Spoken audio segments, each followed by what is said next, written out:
भाई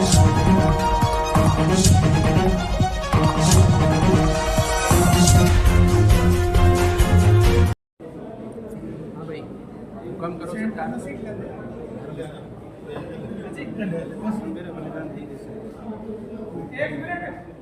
एक मिनट आवाज मत करो भाई, कोई भी शांति बनाए रखिए। ओके।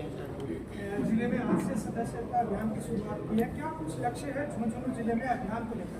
देखिए, झुंझुनू जिले के अंदर जो पार्टी ने लक्ष्य दिया है, उस लक्ष्य का आंकड़ा बनता है लगभग 3,30,000 का।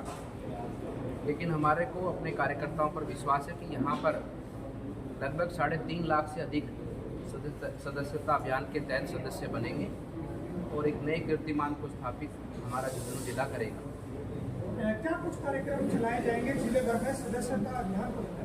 देखिए, सदस्यता अभियान को लेकर पार्टी के कार्यकर्ता गांव-गांव, ढाणी-ढाणी तक जाएंगे कि बूथ पर हमारे बूथ अध्यक्ष के साथ में और हमारे जिले के तमाम सभी नेतागण और सभी कार्यकर्तागण इस अभियान को लेकर आगे बढ़ेंगे और जनसंपर्क करेंगे और लोगों को सदस्य बनाने के भाव से लोगों से पार्टी के साथ जोड़ने का निवेदन करेंगे।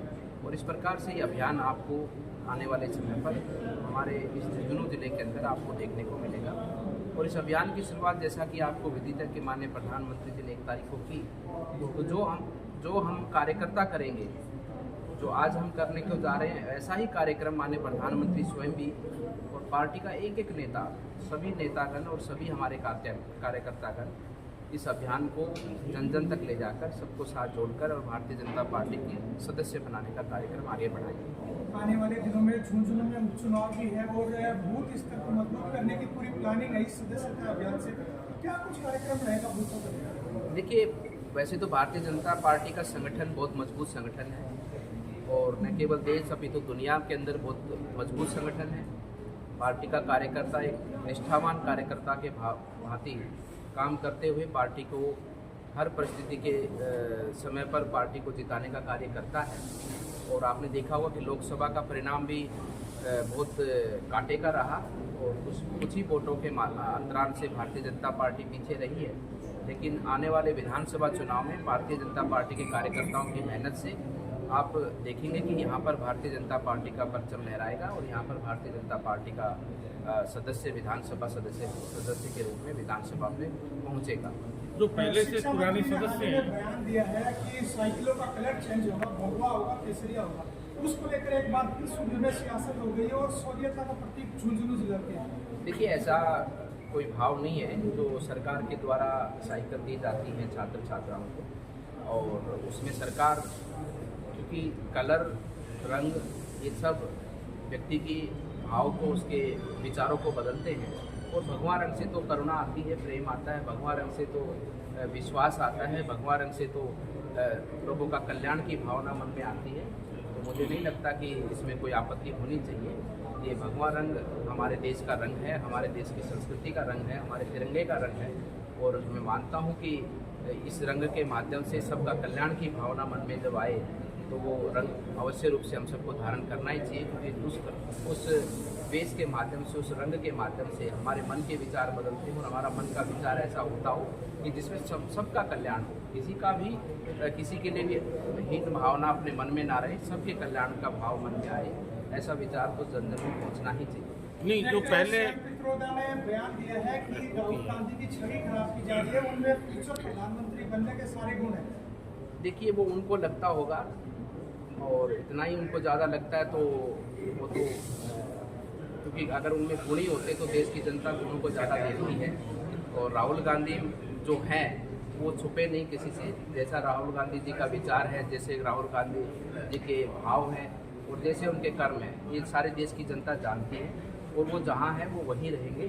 और मैं मानता हूँ कि वो उससे आगे कभी बढ़ नहीं पाएंगे, क्योंकि देश को चलाने के और देश को समझने के भाव उनके अंदर नहीं। जो पहले पुरानी सदस्य भाजपा के हैं, जिनकी रिसिप्ट कटी हुई रसीद से बने हुए हैं, आज ये डिजिटलाइज हो रहा है, तो उनमें इनमें क्या फर्क रह जाए, क्या संख्या कैसे बढ़ेगी? कोई ऐसा अंतर नहीं है।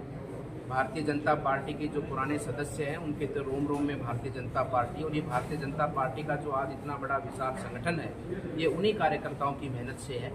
वो तो जड़ें हैं भारतीय जनता पार्टी की और वे जड़ें सदैव भारतीय जनता पार्टी को सिंचित करती रहती हैं। नहीं, वो भी इस माध्यम से दोबारा वो सदस्य भी बने। दोबारा वो भी दोबारा प्रधानमंत्री जी भी दोबारा बने हैं, जिलाध्यक्ष भी बने हैं, मुख्यमंत्री जी भी बने हैं।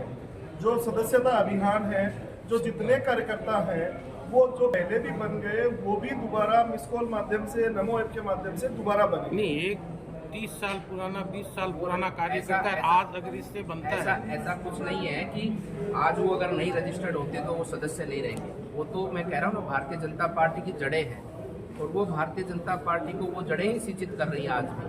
वो भारतीय जनता पार्टी के एक तरह से फाउंडर सदस्य हैं, लेकिन ये जो अभियान चला है, इस अभियान के माध्यम से कोई चाहे तो दोबारा भी जुड़ सकता है, अन्यथा जो सदस्य है वो तो सदस्य है ही और उसका सम्मान भारतीय जनता पार्टी करती है। युवाओं की एक छोटा सा प्रश्न ये है कि झुंझुनू में उपचुनाव है और झुंझुनू में एक्चुअली सरगर्मी पहले से तेज ही रहती है और यहाँ कैंडिडेट भी हर 2-5 दिन में कोई न कोई बदल जाता है, जनता बदल देती है, कोई भी बदल देते हैं, यहाँ मतलब तरह तरह के नाम चलते हैं। तो क्या कुछ रहेगा, क्या कोई पहले कोई ये सब भारतीय जनता पार्टी का शीर्ष नेतृत्व तय करेगा। जो जिसके मन में झुंझुनू के विकास की भावना है और जो झुंझुनू के विकास को लेकर झुंझुनू के किसान, युवा साथी, हमारी माताएं बहनें, गरीब वर्ग, इन सब की भावनाओं को समझकर सबको साथ लेकर आगे बढ़ेगा, ऐसा कार्यकर्ता को भारतीय जनता पार्टी अवसर देगी और जिसको भी अवसर मिलेगा उसके साथ में समस्त कार्यकर्ता जुड़कर और भारतीय जनता पार्टी को यहाँ पर विजय श्री का आशीर्वाद दिलाने का कार्य करेगी। यूपी में योगी बाबा का बुलडोजर का अभियान काफ़ी सफल रहा था और देश में काफ़ी चर्चाएं भी हुई थी, लेकिन राजस्थान के संदर्भ में बात करें तो यहाँ पर भूमाफियाओं के हाथ में ही बुलडोजर की कमान है। क्या कहना है, हाल ही में झुंझुनू का एक मामला है जिसमें हवेली को तोड़ दिया गया था, नगर से द्वार रोक दिया गया था, कल रात्रि को दोबारा से हवेली को पूर्णतः खंडित कर दिया गया है। सरकार आपकी है, सब कुछ आपका है, लोग आपके हैं, क्या कहेंगे?